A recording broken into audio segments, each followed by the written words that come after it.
Is there any that you're doing?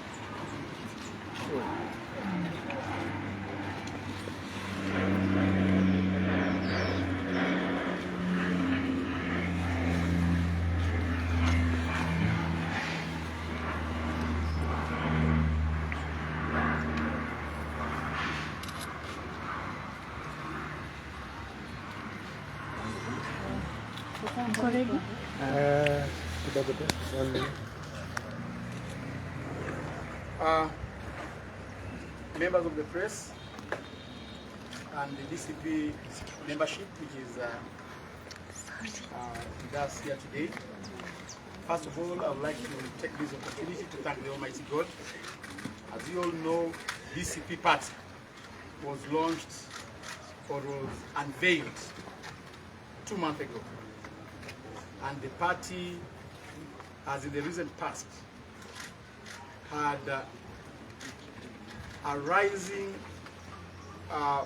trajectory of membership. So far, in the last 2 months, we've been able to register more than 1.8 million Kenyans just in that short span. As you all know, we have had electoral areas in this country which have not been having representation at the county assembly level and the National Assembly level. We were waiting for the constitution of the IEBC, and we are glad that after the IEBC was sworn in last week, we are optimistic that in a few months from now, we are going to have the by-elections. We want to urge the IEBC commissioners to hasten the process of ensuring that we have the respective pending by-elections. And as DCP, we have decided that we are going to field candidates in all the by-elections in Kenya. All the 22 MCAs and all the 6 parliamentary by-elections. We are going to field candidates even in Nyanza region. The constituency which was being represented by the late Omondo, Homa Bay, and the constituency which was being represented by the current CS of Energy, Wandai. We want to assure Kenyans that this is a national party. We've had wide speculation that this is a party dominant in one region, but it is evident that this is a national party. And today, we have convened here to unveil 2 of our candidates. One of them is from Banisa constituency, from Mandera County, and we now have a candidate called Aden Mohamed, who is joining our party today as our candidate, and would like to urge all the people coming from Banisa constituency to stand behind Aden Mohamed, because this is now the symbol of change in that by-election. So Aden Mohamed, karibu sana kwa chama. Karibu sana.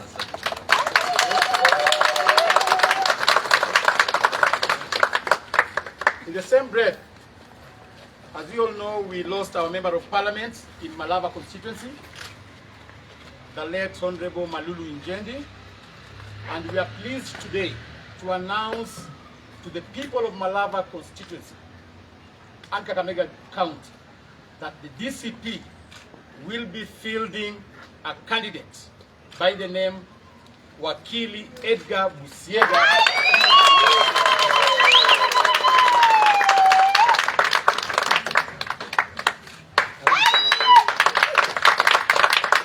As you can see, these are young people. DCP is a party that believes in nurturing leadership, young leadership, and the party leader and the NEC has committed to put aside resources to ensure that DCP party wins more than 50% of the seats available for the by-election.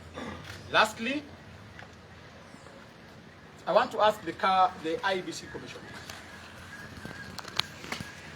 to start ensuring that any person who is elected or has the ambition of being elected abides by the code of conduct and the electoral laws available to regulate elections in Kenya. We have seen a number of members allied to the government trying to insinuate that in 2027, even if they lost election, they are going to subvert the will of the people. I want to ask IBC, we must now see you swinging in action. We will do a petition against those members who have made those reckless statements. We've seen personal aides of the president insinuating that they will steal elections come 2027. We are going to petition the IBC so that IBC can take action against those people. You cannot subvert the will of the people. Otherwise, I want to ask our two candidates to say something, and then we proceed.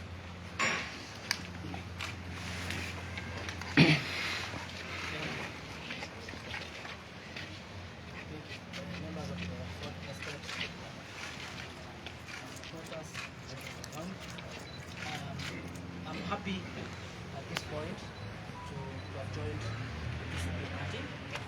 I subscribe to the ethos of the party. The party is built on the background of listening to people to squeeze our pain. I'm a villager by nature. I was raised in the village, and therefore that is what I believe in. I promise the people of Malava that after joining this new party, I'll hit the ground.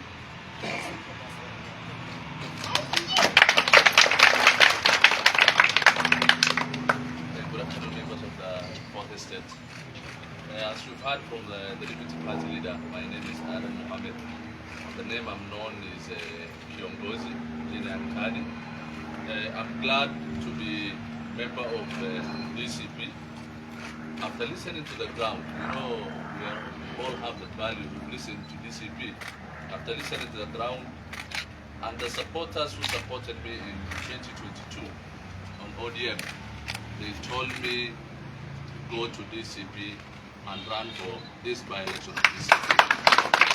And I want to assure DCP and all the members that Banisa constituency will be the first constituency which will be delivered on this new party. And as you have heard in the press and you've seen, that the late died on UDM, and after his demise, the people sat and after a lot of discussions, the community said the vibrant young person who died on ODM should be taking up the seat. But after seeing that I joined the DCP, they all rushed to the State House. They killed the party, which the senator of Mandera is saying of the party of the North. They killed that party, and now they've run to the UDA. And I'm telling the supporters of UDM that that candidate is a project. I'm the candidate of the people, and this is the candidate to watch in this by-election. Thank you so much. And for your information, the late MP for Banisa on UDM garnered 10,200 votes. Our current candidate, came second on ODM with 9,886 votes. So he's the most popular candidate who is alive in Banisa. Any question? Deputy. Deputy Party Leader. For Mbeere North, who is the candidate, and secondly, there is the issue of your other allies in the larger coalition, United Opposition Alliance. What happens, for example, when you say you're going to field candidates, the by-elections? What about others if they express their will to field candidates also? As it stands, we speak for DCP. As it stands, DCP will field candidates in all the vacant positions in the country. However, we are in talks with our coalition partners, and many factors will be considered. We look at the emerging dynamics on the ground, because we are listening apart. This is a ground, and if need be, our opposition partners convince us otherwise, we'll be able to sit ground for them, depending with the emerging dynamics. So Mbeere North is not an exception. We are in talks with our brothers of the Democratic Party, and I'm sure as to when the date will be announced, we will have come up with an amicable solution on how we're going to approach that by-election. Who is your candidate from Mbeere North? We will be able to unveil this one. Are you ruling out the nomination process at this stage? Or what was the selection criteria for the candidates? Our constitution is very clear that we can do nominations. We can also do a scientific research. And since by-election is time-bound, we have decided in these two constituencies, we will have a scientific way of identifying our candidates. There are other places which we will open up for nominations. So depending with the emerging dynamics, we will be able to approach the respective by-elections in their respective and unique attributes. As DCP, are you very much comfortable with the IBC which has been constituted? As we are ready, even if William Ruto decides to be the chairperson, as we are ready.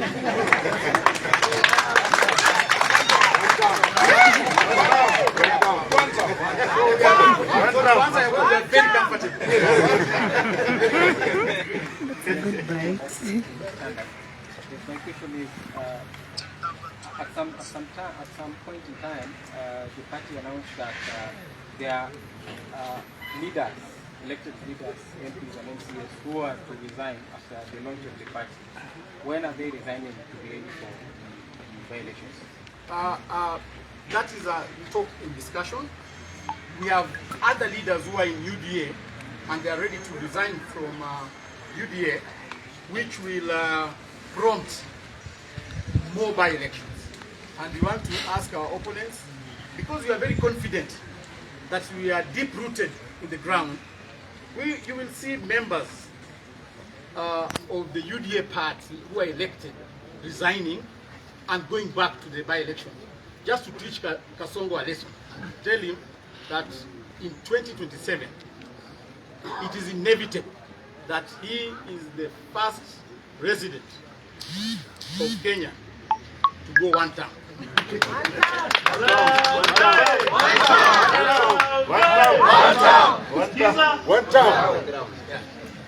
One more question. We know the Mount Kenya region is one of your perceived strongholds. Are you concerned given the constant forays you are seeing or the constant trips the president is making to the region? Because right now he is also preparing to go back.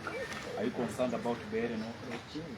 About Mbeere North? No, don't worry about Mbeere North. Mbeere North is our seat.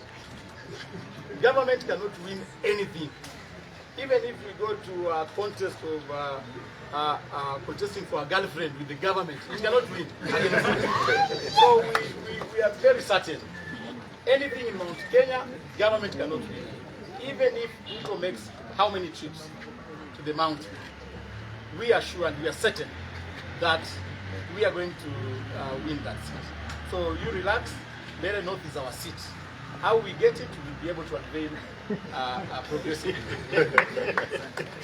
Now, I'm Daniel from the Daily Nation. On the question Mudaki asked, you haven't responded to the factors of time, maybe specifics on when we can expect the first resignation or the first resignation. You know, resignation is a personal issue, and therefore I cannot resign on behalf of a member of parliament. So I think they'll be able to communicate. And it's also a political strategy, which we cannot unveil right now. So be rest assured, we will have members of the UDA resigning, because our members, as you can see, Mheshimiwa Gakuya is here, and he is not shying from being associated with the DCP party. He no longer have even a speck of association with the UDA party. And we'll have several, we are going to prompt several by-elections out of this election. Thank you. Thank you.